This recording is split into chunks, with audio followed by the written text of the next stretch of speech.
Hello, karibuni T440 Hair Natural Salon. Leo ningependa kuongelea kuhusu hii product ya T440 ambayo ni volumizer au moisturizer. Hii ndani iko namna hii kama mnavyoiona, na hii ni kwa ajili ya nywele tu, unapaka kwenye nywele tu, na hasa unapaka wakati unasuka nywele zako.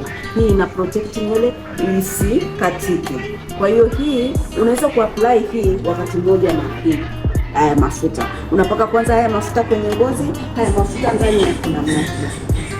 Unapaka kwanza mafuta kwenye ngozi na massage, then unapaka hii kwenye ile nywele ambayo imeota. Karibuni sana T440 Hair Natural Salon. Ukiwa na swali lolote uliza, niko hapa kwa ajili yako.